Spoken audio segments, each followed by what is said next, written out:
চন্দ্রাশিসের সব অপকর্মের তথ্য প্রমাণ নিয়ে বিয়ে মণ্ডপে হাজির হয় শ্যামলী। শ্যামলী বিয়ে ভেঙে দেয় আর চন্দ্রাশিস ভয় পেয়ে যায়। তো বন্ধুরা এমনটাই দেখতে পারবেন। তো বিস্তারিত জানতে আমার এই ছোট্ট চ্যানেলটিকে সাবস্ক্রাইব করে পাশে থাকার অনুরোধ থাকবে। গল্পের শুরুতে দেখা যাচ্ছে শ্যামলী এক কোণে দাঁড়িয়ে আছে আর বিন্দার বান্ধবী বলছে, তুমি এখানে দাঁড়িয়ে আছো কেন, আসো তুমিও হলুদ লাগাও, তুমিও প্রথম হলুদটা লাগাবে। আর তখনই শ্যামলী মনে মনে বলতে থাকে, যাই হোক এই হলুদ লাগানোর সময় স্যারকে ওই পাউডারের বিষয়টা বলতে হবে।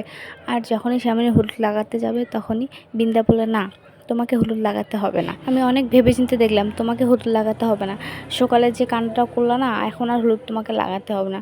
আর তখনই বিন্দার বান্ধবী বলে, কেন হলুদ লাগালে কি সমস্যা? তখনই বিন্দা মনে মনে বলতে থাকে, প্রথমে ও অনিকেতকে হলুদ লাগাবে আর অনিকেত তারপর তাকে হলুদ লাগাবে, এদের প্রেমের তো আর শেষ নেই। আর তখনই বিন্দা বলে, না না কিছু না, আমি জাস্ট ভাবতেছি যে ওকে হলুদ লাগাতে আমি দেবো না। আর তখনই অনিকেত মনে মনে বলতে থাকে, হলুদ তোমার সাথে আমার হলে আমি কিন্তু সারা জীবন শ্যামলীর হয়ে থাকবো।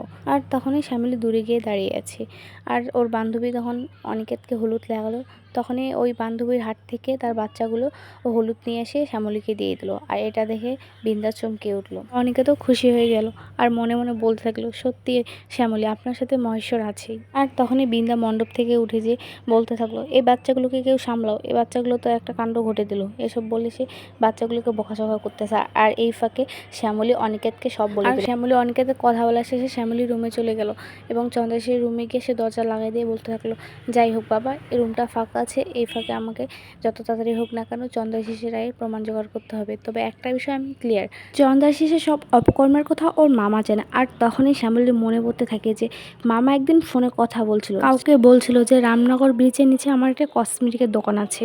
তাহলে সেটা কসমেটিকের দোকান না, ওটা হচ্ছে ড্রাকের গুডাউন, মানে ডকে থেকে যে গাড়িগুলো বের হয় সব কি ওই গুডাউনে চলে যায়, সেটা আমাকে জানতে হবে। এই বলে সে ফোনটা বের করে আর ফোনটা সে লোকেশনগুলো দেখতেছে। সে বলতেছে, এগুলো তো আমি কিছুই বুঝতেছি না, তবে স্যারকে দেখালে সে নিশ্চয়ই বুঝবে, কিন্তু স্যারের কাছে আমি পৌঁছবো কিভাবে? বলতে না বলতেই দরজা ঠকঠক শব্দ করে আর দরজা খুলে দেখে যে চন্দ্রাশিস। তখন শ্যামলী বলতে থাকে, কি হচ্ছে দেখি, দরজা এরকম ঠকঠক করতেছেন কেন? হলুদ লাগিয়ে দিয়েছে তাই দরজা বন্ধ করে হলুদ তুলো মুছতেছি। আর তখনই চন্দ্রাশিস বলে, আমি তোমাকে বিশ্বাস করি না, কারণ তুমি যে কোনো মুহূর্তে যে কোনো সময় অঘটন ঘটে দিতে পারো, তাই বিন্দার বিয়ে হওয়া না অবধি পর্যন্ত তুমি ঘরের মধ্যে দরজা বন্ধ করে থাকবে না। হলুদ লাগিয়ে দিয়েছে তো বেশ ভালো কথা, যাও পরিষ্কার করে আসো, আমার সঙ্গে তুমি নিচে যাবে। আর তখনই শ্যামলী এদিকে মনে মনে বলতে থাকে যে সর্বনাশ, এই লোকটা আমার এভাবে পিছিয়ে পড়ে থাকলে আমি স্যারের কাছে কীভাবে যাবো, ম্যাপটা কিভাবে আমি দেখাবো? আর তখনই দেখা যায় চন্দ্রাশিসের কাছে একটা লোক আসে আর বলে, স্যার আমাকে ডেকেছেন? আর তখনই চন্দ্রাশিস বলে, হ্যাঁ ডেকেছি, এতক্ষণ আসার সময় হলো বুঝি? আসছো যখন তখন কাজটা দেখে নাও, দেখো এই যে জানালাটা আছে না, এটা পুরোটা বন্ধ করে দিতে হবে সারা জীবনের জন্য। আর লোকটি বলো, আচ্ছা ঠিক আছে, সে বলে এখান থেকে চলে যায়। আর তখনই চন্দ্রাশিস মনে মনে বলতে থাকে, দেখি শ্যামলী এবার পালার পথ কিভাবে খুঁজে পাও তুমি। আর তখনই শ্যামলী আর চন্দ্রাশিস বের হয়ে বিন্দার রুমে যায় আর চন্দ্রাশিস বলতে থাকে, দেখো বিন্দা সাজা হয়ে গেলে ওরা তোমাকে সাজাই দিবে, আমারও তো ইচ্ছে করে না কি আমার বউ সুন্দর করে সেজে আমার আশেপাশে ঘুরবে। আর তখনই শ্যামলী মনে মনে বলতে থাকে, তোমার এই আশা কোনোদিনও পূরণ হবে না, কারণ আমি এই বিয়েটা কখনোই হতে দেবো না। আর তখনই তার চোখ পড়ে যে দরজার সামনে একটি সিকিউরিটি গার্ড। এটা দেখে শ্যামলী চন্দ্রাশিসকে বলতে থাকে, বাহ, বাইরে থেকে দরজা বন্ধ করেও শান্তি হয়নি, এখন থেকে গার্ড নিয়ে আসছেন, মানুষ যদি আপনাকে প্রশ্ন করে কি উত্তর দেবেন? আর তখন চন্দ্রাশিস হেসে বলে, এই জন্য তো পুরো বাড়িতে সিকিউরিটি গার্ড লাগাই দিছি, মানুষ কেউ বুঝতেই পারবে না। আর তখনই চন্দ্রাশিস শ্যামলীর গালে হাত দিতে ধরছে আর শ্যামলী সেই হাতটাকে সরিয়ে দিয়ে সেই রুমের ভিতর চলে যায়।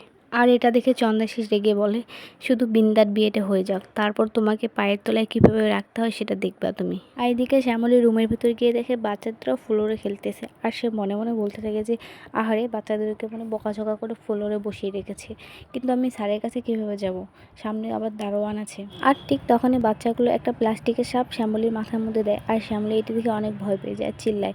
আর তখনই বিন্দার বান্ধবী বলতে থাকে, একটা প্লাস্টিকের সাপে এত ভয়? আর তখনই বিন্দা বলে, ছাড় ও এমনই। আর ঠিক তখনই শ্যামলীর মাথায় বুদ্ধি এসে বাচ্চাগুলোকে বলতেছে, আমি তো একদমই ভয় পাই না, তোমরা যদি এই সাপটা দিয়ে দারোয়ানটাকে তাড়াতে পারো তাহলে আমি বুঝবো যে তোমরা যদি এই কাজটা করতে পারি তাহলে তুমি আমাদের কি দিবা। আর তখনই শ্যামলী বলে, তোমাকে আমি সারপ্রাইজ দিব। আর তখনই বাচ্চাগুলো বলতেছে, হ্যাঁ আমরা পারবো, আমরা খুব ইন্টেলিজেন্ট। আর তখনই বাচ্চাগুলো বলে, যদি আমাদেরকে না দাও তাহলে আগের বারের মতো কিন্তু সবাইকে বলে দিব।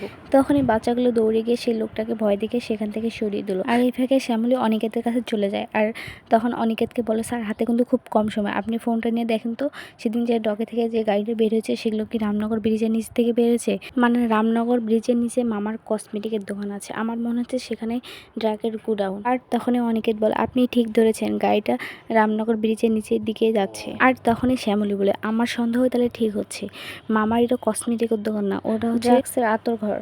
আর তখন অনিকেত বলে, শ্যামলী আপনি এখানে একা যাবেন না। আর তখনই শ্যামলী বলে, আমার কাছে খুব কম সময়। এই বলে সে যখন এই দরজার কাছে যায় তখনই দেখে যে চন্দ্রশীবাবু দরজা খুলে ভিতরে আসতেছে। আর চন্দ্রশীবাবুকে দেখে শ্যামলী অনেক ভয় পেয়ে যায়। আর তখনই চন্দ্রশীবাবু বলে, তুমি এখানে কি করতেছো? আর তখনই শ্যামলী বলে, আসলে স্যারের তো আজকে বিয়ে হয়ে যাচ্ছে, বিন্দা আসার বিদেশে চলে যাবে, আর কোনোদিন আমার সাথে দেখা হবে কিনা জানি না, আমিও তো একটা মানুষ, তাই নিজেকে ধরে রাখতে পারিনি, তাই চলে আসছি দেখা করতে। এতে যদি আপনার মনে হয় যে আমি অনেক বড় দোষ করে ফেলেছি তাহলে আমাকে ফাঁসি দিয়ে দেন। এই বলে শ্যামলী রুম থেকে বেরিয়ে যায়। আর তখন এই চন্দ্রাশিস অনিকেতকে বলতে থাকে, আমার বোন যদি তোমাকে পাওয়ার বায়না না করতো না তাহলে তোমাকে কবেই আমি শেষ করে দিতাম। আর এদিকে দেখা যাচ্ছে যে চন্দ্রাশিসরা সবাই মিলে খাওয়ার জন্য টেবিলে বসছে, আর শ্যামলী তখন সালাদ কাটতেছে। আর এটা দেখে চন্দ্রাশিস বলতে থাকে, তুমি এসব করতেছো কেন, রাজুকে তো আমি বলে দিলাম। আর তখনই শ্যামলী বলে, ও হয়তো অন্য কাজে ব্যস্ত আছে, করুক না, সমস্যা কি, আমি সালাদটা কেটে দিচ্ছি। আর তখনই চন্দ্রাশিসের কানে কানে তার মামা বলতেছে যে হঠাৎ করে শ্যামলী এত অ্যাক্টিভ কেন। আর তখনই চন্দ্রশীষ বলে, ও যা ইচ্ছা তাই করুক, কথা আমাদেরকে সবসময় মাথায় রাখতে হবে, সবসময় ওকে চোখে রাখতে হবে। আর এদিকে শ্যামলী মনে মনে বলতে থাকে, হে মহেশ্বর, আজকে আমাকে এই কাজটা করতেই হবে, কারণ বিয়েটা আটকানোর জন্য এই কাজটা ছাড়া আমার করার আর কোনো উপায় নেই। এই বলে সে নিজের হাতটা সে নিজে কেটে দিল। আর তখনই চন্দ্রশীষের মামা বলে, বিয়ের দিন যত শত ঝামেলা। আর তখনই চন্দ্রশীষ বলতে থাকে, তোমাকে তো আগেই নিষেধ করলাম যে তোমাকে এগুলো কাটতে হবে না। তখনই শ্যামলী বলে, আমার খুব ব্যথা লাগতেছে, তোমরা আমাকে হসপিটালে নিয়ে যাও। আর তখনই চন্দ্রশীষ বলে, অনেকটা কেটেছে, হসপিটালে নিয়ে যেতে হবে। চন্দ্রশীষ বলে, আমি হসপিটালে যাচ্ছি। আর তখনই বিন্দা সাইডে দেখে বলে, দাদা তুই যে হসপিটালে যাবি, তখন যদি অনেকে দেখা পেয়ে চলে যায়। আর তখনই চন্দ্রশীষ বলে, হ্যাঁ তাও ঠিক বলেছিস। তখন চন্দ্রশীষ ইন্দ্রকে ডেকে বলে, শুন ইন্দ্র, আমি বাসায় থাকবো, তুই শ্যামলীকে নিয়ে হসপিটালে গিয়ে ডাক্তার দেখে শ্যামলীকে নিয়ে আসিস। আর তখন শ্যামলী মনে মনে বলতে থাকে, যাই হোক বাবা, চন্দ্রাশিস তো সাথে যাচ্ছে না, এটাই অনেক বড়। তারপর কথা মতো শ্যামলী আর ইন্দ্র হসপিটালে যায়। শ্যামলীকে ব্যান্ডেজ করে দিল। আর শ্যামলী বলতেছে, ডাক্তার এমন একটা ওষুধ দেন যেটা খেয়ে আমার ব্যথাটা খুব তাড়াতাড়ি কমে, কারণ বাসায় বিয়ে তো অনেক কাজ করতে হবে। আর এদিকে শ্যামলী মনে মনে বলতে থাকে, কোনো সুযোগে তো পাচ্ছি না এখান থেকে বের হতে। তখনই ইন্দ্র ফোনে একটা ফোন আসা, ইন্দ্র ফোনটা না ধরে কেটে দেয়। আর তখনই শ্যামলী বলে, তুমি কি আমার পালানোর ভয়ে তুমি ফোনটা বাইরে গিয়ে ধরতেছো না? পালিয়ে গেলে তো আমি কবেই পালিয়ে যেতাম। আর তখনই ইন্দ্র চুপ হয়ে যায়। আর তখনই শ্যামলী বলে, আমি একটু ওয়াশরুমে যাব। তারপর শ্যামলী ওয়াশরুমে যায় এবং অনেকক্ষণ ওয়েট করার পর দেখতেছে যখন শ্যামলী বেরিয়ে আসতেছে না, তখন ইন্দ্র নার্সটাকে বলতেছে, আপনি গিয়ে একটু দেখেন তো দিদিভাই এখনও বের হচ্ছে না কেন। এবং নার্সটা ভিতরে গিয়ে দেখে যে সেখানে শ্যামলী নেই, এবং এটা দেখে ইন্দ্র অনেক ভয় পেয়ে যায় এবং সে বলতে থাকে, শ্যামলীকে যদি খুঁজে না পাই তাহলে দাদাভাই আমাকে মেরে ফেলবে। তো বন্ধুরা, ভিডিওটি আপনার কাছে কেমন লাগলো অবশ্যই একটি কমেন্ট করে জানাবেন, আর পরবর্তী পর্বগুলো পেতে আমাদের সঙ্গে থাকুন। ধন্যবাদ।